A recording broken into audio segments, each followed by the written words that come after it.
All right. The question is, I think I'm live. We're jumping in. Don't know if this is working at all, but sometimes you just got to get in there and try things. So let's see. All right. Hey, all right. This is live. Um, so everybody, this is, they say a journey begins with 1,000 steps. No, a journey of 1,000 steps begins with one step. This is step one in AEG live streaming. So please keep that in mind and be kind and generous as we get this off the way. This week, I got the exciting announcement that we are approved to do LinkedIn Live. And I'm so excited to do this and be able to provide a platform for our amazing speaker challengers who think about critical obstacles that require collaboration and alignment, and then come to our stakeholder challenges and present and put themselves out there really to have their peers prioritize those obstacles against other obstacles presented by speakers, and then work together to come towards a consensus on what obstacles should be focused on. So today, I thought what I would do is just do a little recap in my first attempt at LinkedIn Live to tell you how things went. We just finished up the AEG Chicago Q1 2021 Stakeholder Challenge on critical infrastructure, equity, and resilience. We had just an incredible lineup of speakers. I mean, just to begin, starting things off with Commissioner Sadia Oliva. She's been outstanding in terms of her leadership, her commitment to community, her commitment to equity, social justice, and her work not only at the Illinois Commerce Commission, but her work with NARUC on the Supplier Diversity Committee there. And then we went from opening remarks from Sadia Oliva right into our speaker challenge with Dr. Suzette McKinney. For those of you who have not seen Dr. McKinney on television this past year, providing her thoughts, leadership, guidance around the pandemic and how it's affecting Chicago, Dr. McKinney has over 20 years of experience working on innovative solutions with some of society's most pressing challenges. She's a nationally recognized public health expert who brings an incredible depth of experience and qualified medical expertise to the conversation. It's been great to have her participate. In her role at the Illinois Medical District, she oversees the implementation of the organization's strategic plan on economic development within the district. After Dr. McKinney, we had Molly Poppy, who is a true leader in Chicago. She's worked in the mayor's office, she's worked in public school system, and now she has the amazing job, especially during these times, of being the Chief Innovation Officer for the Chicago Transit Authority. She's got over a decade of public service, and she brought some powerful thoughts to the discussion in terms of pain points and obstacles, especially now, really in the midst of this global pandemic that has crippled ridership on transit agencies across the country. After Molly, we heard from Thomas McElroy. Thomas is a seasoned technology entrepreneur and proud Chicagoan. He's a developer who really meshes both the real estate side with IT and cybersecurity, thinking of smart grid solutions with microgrids. Brought a great perspective to the discussion. He's been selected as Crain's 2020 Notable Entrepreneur for his efforts maintaining his business during this pandemic. And finally, but certainly not last, I was so excited to have Sandra Henry join us. Sandra Henry is the former Chief Sustainability Officer for the City of Chicago. Now she's at Elevate Energy, and she leads the implementation team on clean energy initiatives, working with internal and external stakeholders on how to drive more clean energy access and climate solutions so that we can advance a more equitable and just clean energy future. She's a recognized Shiro from the U.S. Green Building Council, dedicated to, due to the work she does. So these were our speaker challengers. They all brought their different ideas and perspectives to the table. And I thought it'd just be great to open up the floor and share a little bit with you what were some of the key takeaways. Now, again, this is the first time I've ever done LinkedIn Live, so I probably don't know where all the buttons are that I should be pushing right now. So let me just make sure things are working all right here. Ideally, I can see some of you. show up maybe with some questions in the chat. So, all right. All right, great. So we are live, and thankfully, not that many people are tuning into the first episode while we figure this out. But listen, if you are, I welcome your comments. I figured out a way to see them now in the chat. So please have those come through for me. That would be great. And in a moment, I'll dig into some of their obstacle statements. But again, I'm just trying out how to get up to speed on using LinkedIn Live. So excited for this opportunity to share this platform. If you are listening and you were perhaps part of the Stakeholder Challenge today and want to share your takeaways, I think I have a way to get you on this virtual stage with me. So go ahead and shoot me a note in the text. Hey, David, good to see you. David Eisenbahn, great friend and expert on data centers and how to optimize them. Great to see you there. So I do have a way, I believe, to bring people up on the stage with me, and I'm really excited about doing that to give the floor to those who participated in this Stakeholder Challenge. So let me jump in on some of what I see were some great takeaways from the Stakeholder Challenge. Again, it's a 3-part competition. It starts with the Speaker Challenge, where these speakers have 8 minutes and 5 slides to put an obstacle on the table that requires collaboration to overcome and is essential for the fulfillment of the goals and promises, in this case of Chicago, on clean energy and equity.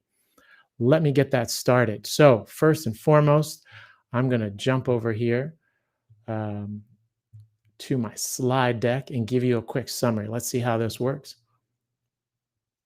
Okay, that's good, but I think I have better. Let's see, where did I put that? Okay. Hold tight, everybody. This is my intro. Okay. And then there's that slide.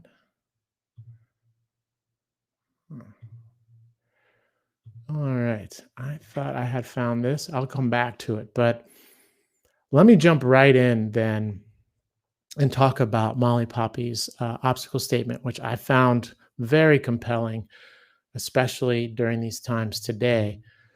So Molly talked about really the tremendous threat to mass transit that we're facing right now with decreased ridership as a result of the pandemic.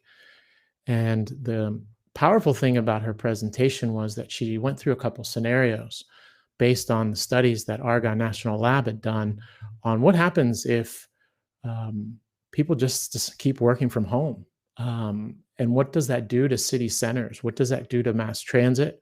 What does that do to pollution in cities? And that was kind of the crux of her presentation, which I thought was quite powerful. Let me see if I can pull that up for you. So we're kind of at a crossroads here where if transit recovers, this will drive economic recovery and the continued use of high efficiency shared models and modes of transportation. This will also help with the reboot and rebuild of city centers. However, if we don't go back and get people back into the cities and working using mass transit, this could lead to a cascade effect where up to, it's forecasted $3.7 billion of money towards the city centers could go away as people don't take mass transit in and out, don't stay late and go to that restaurant or go to that bar for a happy hour. And that can just cause this cascading effect that really erodes our important infrastructure we have on mass transit, which is such a fundamental pillar in decarbonizing cities and providing equitable access to a life worth living, really, in many cities. So tremendously important issue to consider and figure ways to address. In talking with Molly about the issue, it reminded me of a task force that we worked on, a stakeholder challenge in Washington, D.C., where we looked at the fact that so many commuters come into D.C. and then leave. And when they do come in, often they're in a car, and often that car is just them and the car. And so how could you possibly find ways to encourage riders into a city to not take the car, but to take mass transit? Could these companies that are stepping forward right now and committing their climate pledges also commit to subsidize mass transit for all their commuters in and out of cities.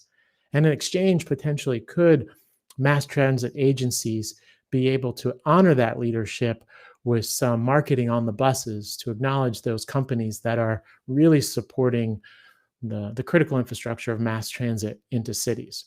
We talked about that in Washington, D.C., about the idea of getting 100 companies surrounding the district to sponsor complete free mass transit in and out of the city instead of encouraging paying for parking, for instance, and whether that might be something we could apply to the Chicagoland area.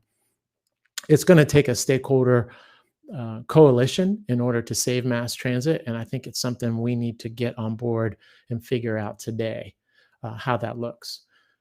So that was Molly Poppy's presentation. Let me swing over here to another tab and see if I've gotten any questions.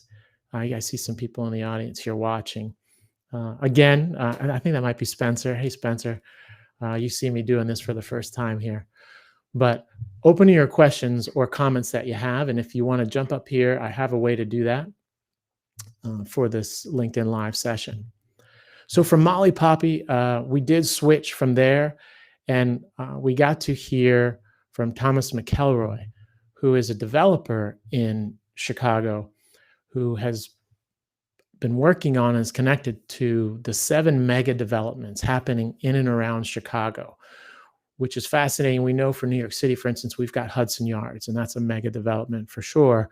But in Chicago, they've got 7 of these mega developments that are springing up.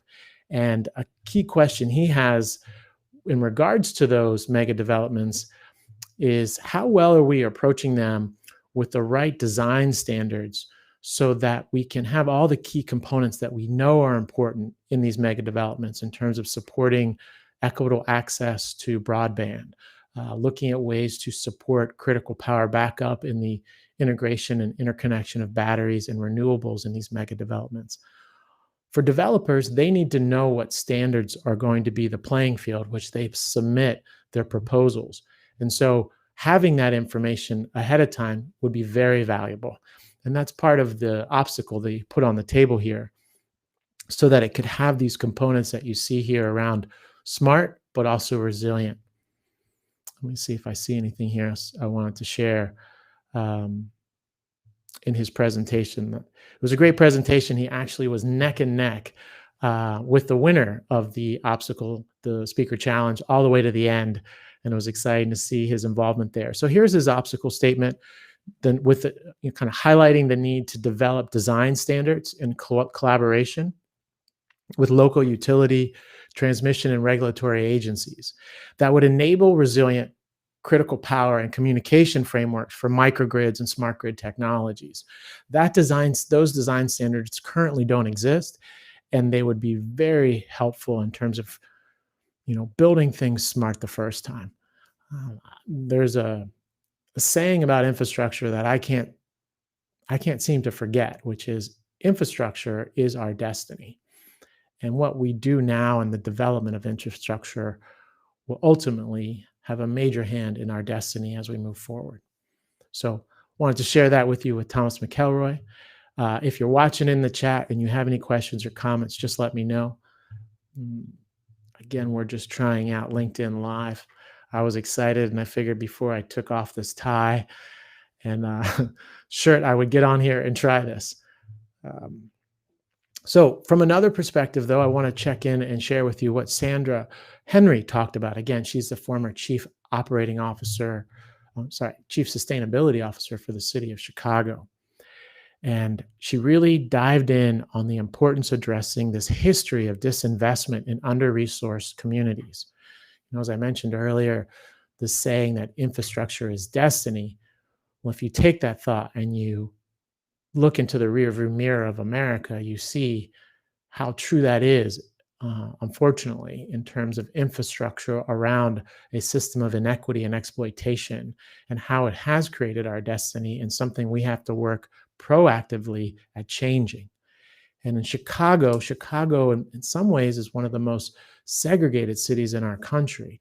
redlining really took its hold and has it's well known for the impacts it's had on Chicago, South Side, North Side, West Side.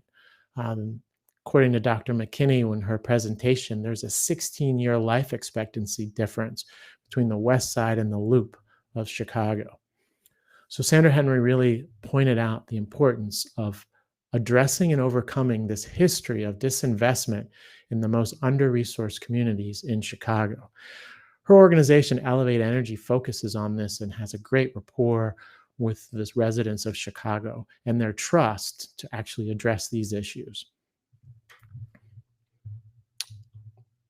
So those are some of the problem statements that I wanted to share. And I think this map here goes to show you something also that Sandra was talking about. When you look at things from a neighborhood perspective, things for societal investments are often done from a least cost perspective. And that means that projects for affordable housing can't be even started. And, that's powerful. It reminds me of our New York AEG Stakeholder Challenge, where Kim Earl, who's the managing director of the New York Green Bank, pointed out the importance of public housing being part of the strategy for how we move forward and equitable to achieve a equitable and clean energy future. And so here it is showing up in Chicago as well, this importance of addressing public housing. Spencer, I'm checking out what you're saying here. There aren't necessarily one-to-one business cases for the investment needed. Yeah, how do we make it easier for banks, governments, and business to understand these issues? That's a great point. Yeah, and getting the capital lined up properly so it can go in. I think that issue of how do we make it easier for banks and lenders to understand the value of these projects, in part, I think it's an education and marketing issue that needs to be approached collaboratively with a cross-section of stakeholders to validate why it's important. Because whenever these things are packaged in a way that you can say, oh, well, that's only in the interest of this particular segment, the level of listening goes down. But when you see that the packaged value of going after these projects in terms of or getting funding is being presented as representative of several different facets of stakeholders, it's hard to ignore the importance or value. In Washington, D.C., the winning obstacle statement was presented by Ms. Keisha Powell, who's the Chief Operating Officer of D.C. Water. And her obstacle statement is the fact that they've got 12 to 18 disparate energy projects that alone are valuable, but not enough to attract attention. But if they could be bundled and put on the table and presented to all the benefits it provides by really addressing, financing, and doing those projects to the district, the value is shared among so many key constituents and groups that it could attract ideally the level of funding and financing that would be required. So I think that's where intersectional stakeholder engagement and alignment plays a really important role. And I think for companies like S&C and others, just valuing that work is important too, because it falls in between the cracks of organizations' priorities and commitments and promises and the policy work, which happens on a more macro level. There is a place in between where that developing that stakeholder glue, that stakeholder connective tissue to provide some confirmation that these things need to happen is important. So those would be my thoughts on that. All right, so let me share with you the winning obstacle, because the winning obstacle was presented by Dr. Suzette McKinney, which was fantastic, by the way. Oh, I see Kimberly here. She was part of our session. So let me know, Kimberly, if you'd be interested in coming up here with me and talking a little bit about your experience. I'm looking forward to trying to make that work with this first LinkedIn Live. So let me tell you a little bit about the Illinois Medical District, because it is quite unique. It's the second largest medical district in our country, second only to, I'll put that out there as a trivia question. If you know the answer, you can put it in the chat. It's 560 acres, pretty much right in the heart of Chicago. It consists of hospitals, universities, medical research facilities. These are all there. And oh, I can see there's a little lag, but here we go. The raw land development there's 29 acres of raw land that to be developed at the Illinois Medical District. Over 40 healthcare related facilities are connected to the Illinois Medical District. It was established in 1941 via an act of the Illinois General Assembly. So what's interesting about the Illinois Medical District is it's a campus that's made up of several different entities that as of today has not yet had a master plan that dovetails with the city of Chicago's vision for its clean energy and equitable future.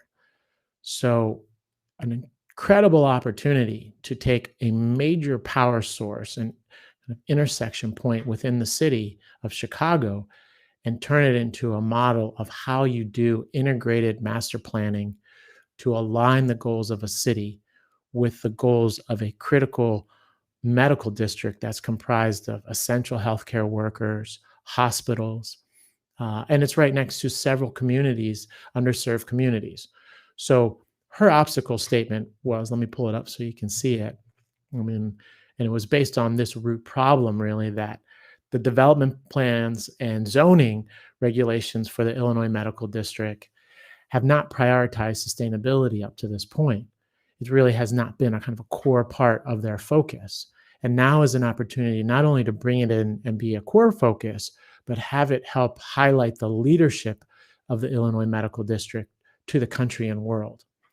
And so as time progressed, sustainability has emerged as this critical component of urban development.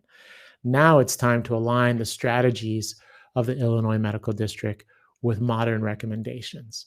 And so the obstacle that Dr. McKinney put on the table was the major thing to overcome here is completing the procedures and planning that would allow Illinois Medical District to formally adopt modern sustainability goals into their written plans, zoning regulations, and guide future development so that Illinois Medical District becomes a part of a more universal, sustainable ecosystem.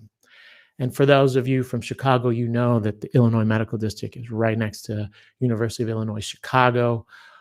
It's in a prime location to leverage several great stakeholders of Chicago.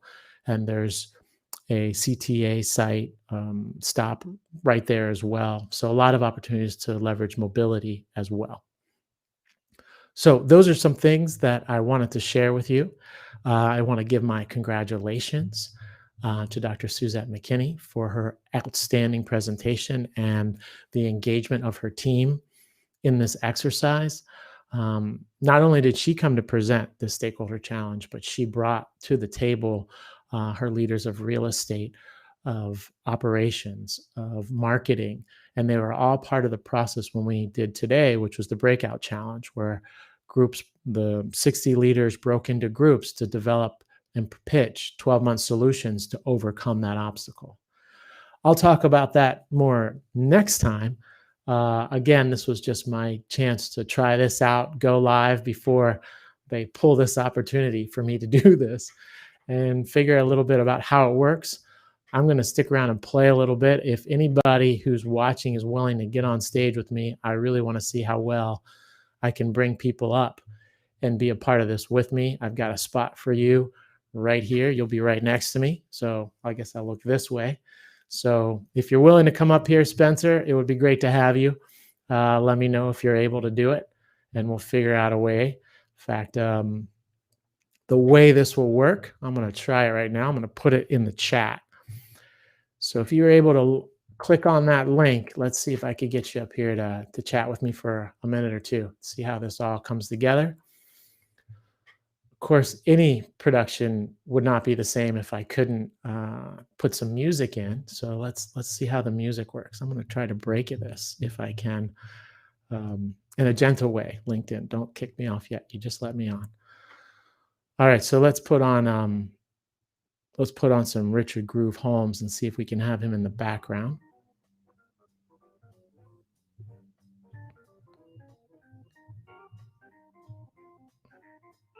All right.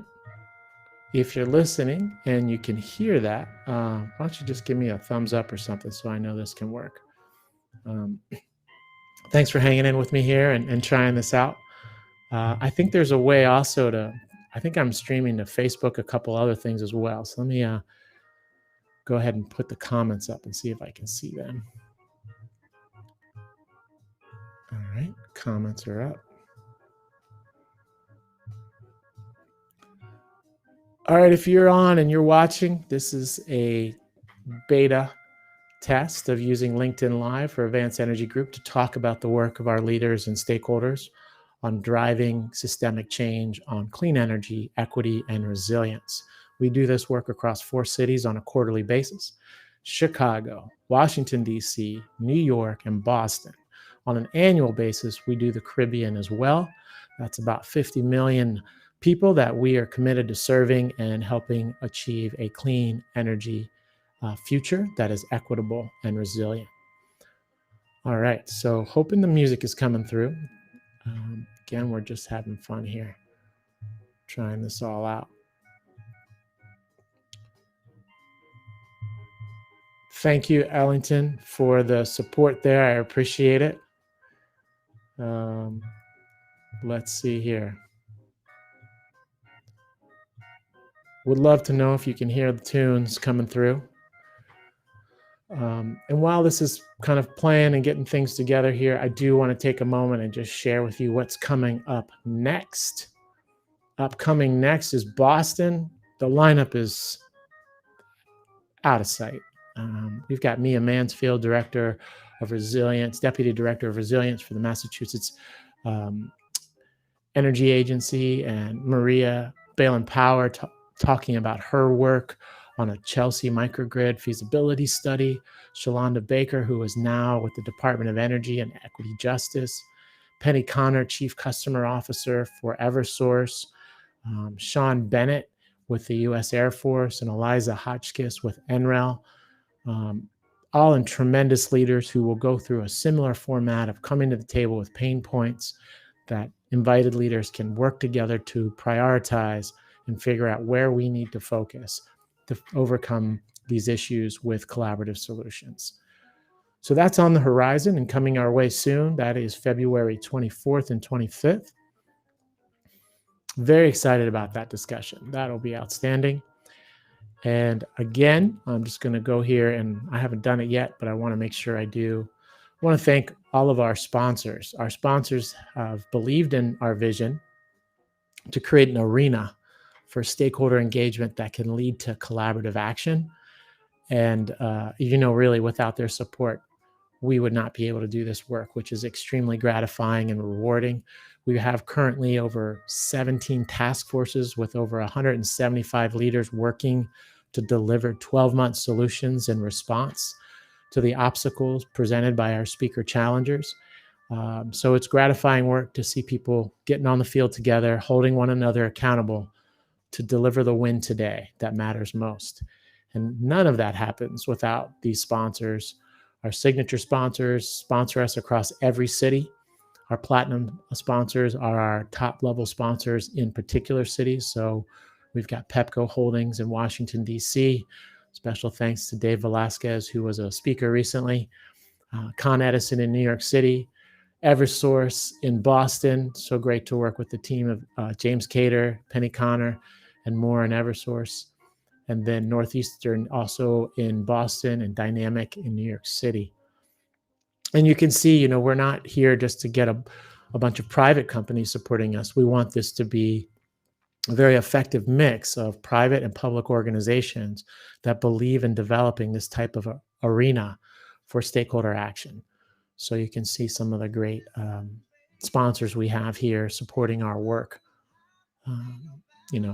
Grid operators, NARUC, pharmaceutical companies, Regeneron, agencies like National Society of Black Engineers, Boston, Hispanics in Energy. It's great to see all these groups coming together. And this is all done in partnership with the city governments of New York City, Boston, Cambridge, DC with the Department of Energy and Environment. Cook County was very supportive in getting this off the ground with Deborah Stone. So exciting work. We're excited to be doing it. I've got a standing invite there in the chat to come up here on the stage with me if you're willing and say a few words and see how this interview process works.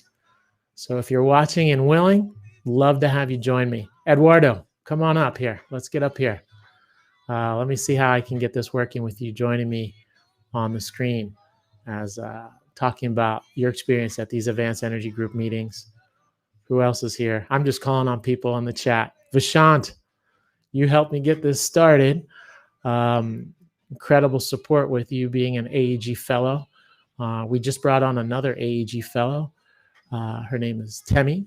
She had the hard decision of choosing between business school at Harvard or MIT. I'll let you guess which one she chose. We're super happy to have her join us and be a co-lead fellow for AEG Boston. Our fellows come from graduate schools that want to get into this clean energy space and bring value to the table. They support all our task forces in terms of meeting logistics, pulling together the next steps from these task forces and help them move forward. It's an incredible opportunity for them. They get to work and support leaders that someday they would hope to be able to work for or provide greater value to. And it's led to several of them getting some excellent jobs, which I'm so happy about. All right.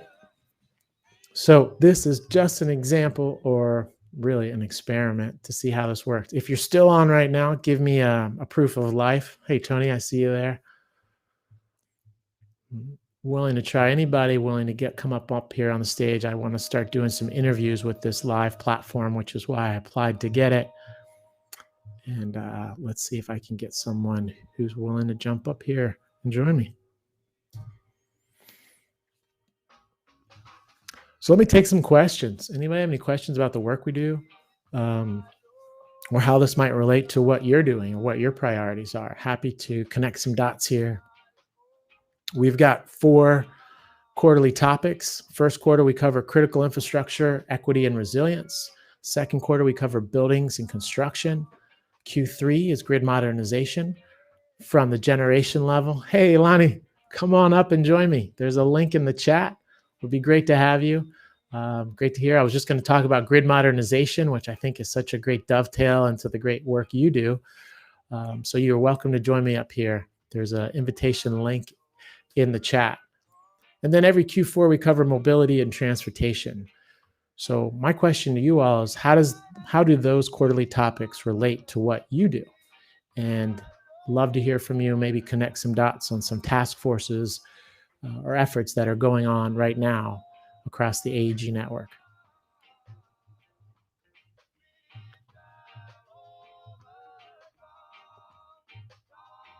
All right, so let me see here.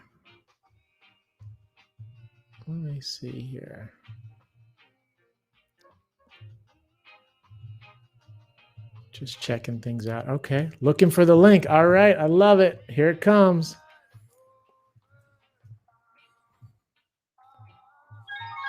Hey, we've got Eduardo's coming in. Let's get you in here. Fantastic. Eduardo, welcome.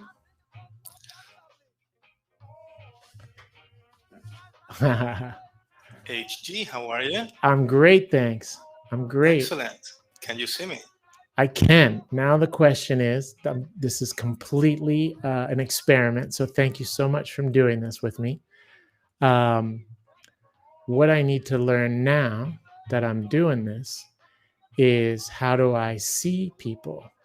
And I think I need to do some little actions here on the back end. So how's the Duke program going?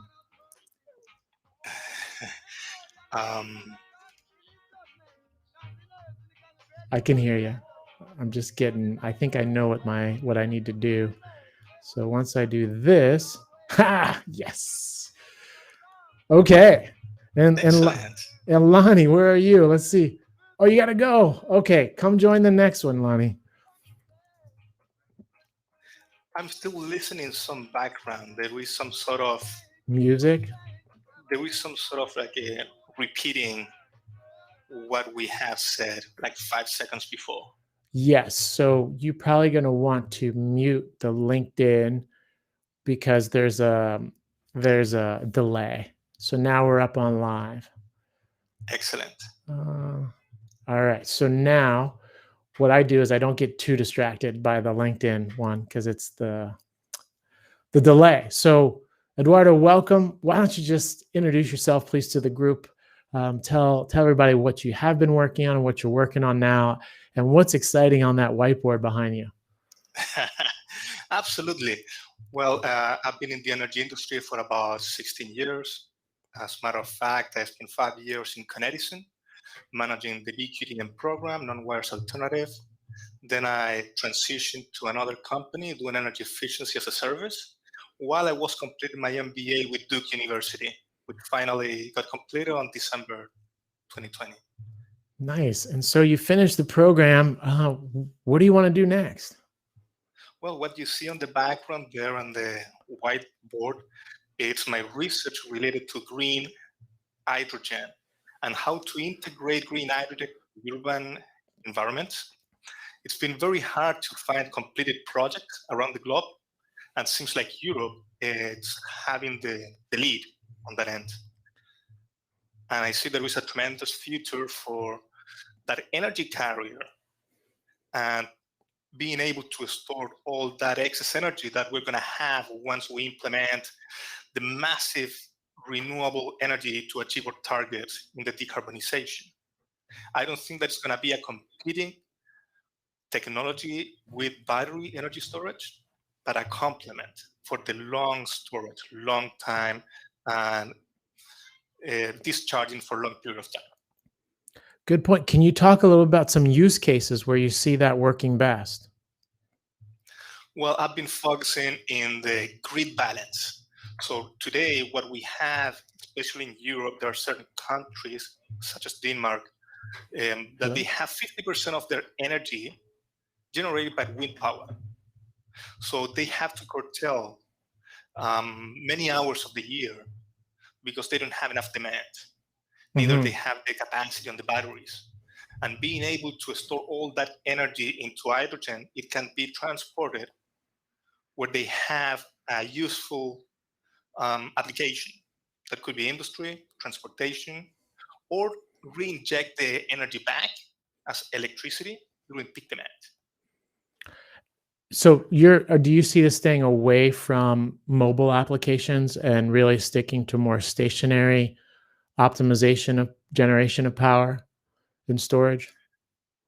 Well, I believe it has the opportunity to be stationary and facilitate the decarbonization of the mobilization, the transport, not just on the vehicle, light-duty vehicles, but medium and heavy-duty vehicles, like trucks, buses, vans, and things on that end. United States, they have a massive implementation of forklifts by plug power. I believe they have over 25,000 forklifts already in the States, and they're expanding. Interesting.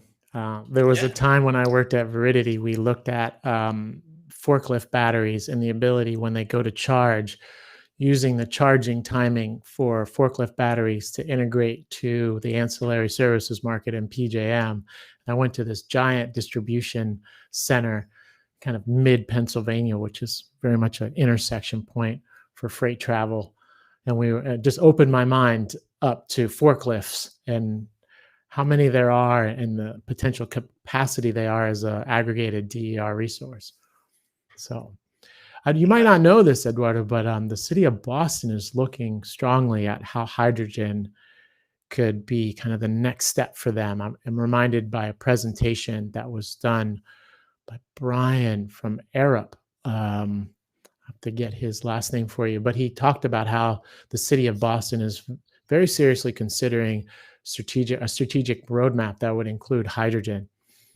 I'll flip over to a tab and see if I can pull it up. I think it's Brian Svet is his name, but he'd be someone. And then I think Engie, one of our sponsors, is very interested in hydrogen as well. certainly keeps showing up, especially the integration with offshore wind, like the wind component to hydrogen. Have you looked into that connection point? That's right. That's another big market. There are big companies such as Ørsted, Vestas, that are creating departments that being able to produce the hydrogen, green hydrogen offshore and just transport the hydrogen instead of running those lines, transmission lines. Right. Yeah. And it is Brian. I'll put his profile in the chat. He had a whole presentation on a strategic roadmap for Boston that would be inclusive of hydrogen. So when you think about this, then what are there companies that you're interested in getting connected with, or is this something you want to go off and develop your own business for? Well, at this stage, I'm open to anything. I would like to develop something on myself and looking for partners all the time to develop this and go through the value chain and maximize value to society more than the company. I mean, I think the value that could bring to the decarbonization movement is huge. Definitely. Seems like it's going to be a critical component to it. Did you get to participate in the AEG New York Stakeholder Challenge with Rich Dewey of New York ISO? Unfortunately, I wasn't able to join that time. His presentation had a compelling point about how are you going to replace a key part of the generation ring, which is namely natural gas, as we move to, trying to achieve this completely clean grid by 2040. Is that an area where you see hydrogen could play a role to the successful substitute of the natural gas engine? Absolutely. I think it's a complement and it's a stage. I mean, we are in a transition.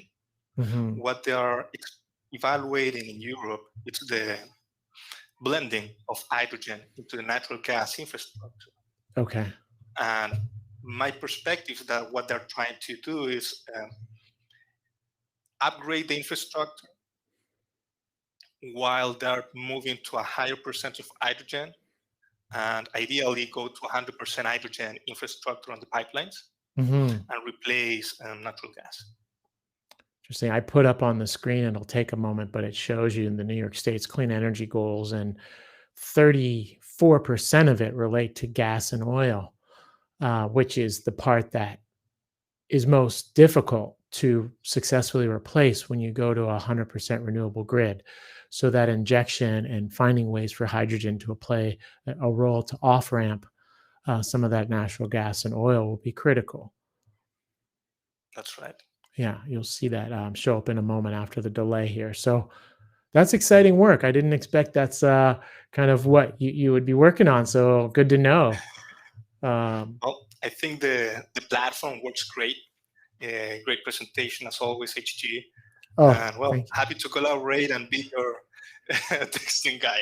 Yeah, it was great. I'm so glad you did. I really need to know how to make this all work online with bringing people up. I'm able to bring up 4 people. So in the future now, when I do this, I'll just, if there's anybody else who's in the audience listening who's willing to come up and share a few words, we'll love to have you join us. The chat is in the link to get on is in the LinkedIn chat.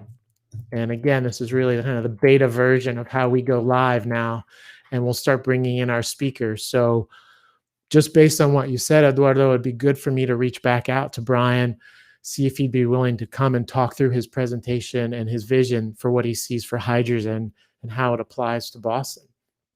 That would be great. Yeah. I appreciate that. Yeah. Thanks again for stepping up and coming on, and I hope to see you in person before I get any more gray hairs. Sometime soon, hopefully. Yeah, that would need to be sometime soon. Thank you. Thanks. Bye-bye. All right. Well, this was a fun experiment. We just wanted to try it and see how this would work. And I appreciate everybody who stayed on to work through this. We'll do more of these now that I'm a little more comfortable on what's possible with the system. But again, thanks for all who joined, and we will do this again. I warn you now, it'll probably take me a couple minutes to find the off button to LinkedIn Live, but it was fun, and we're we've taken our first step. How we go live. All right. Yeah, this was a lot of fun. There's the off button. Here we go.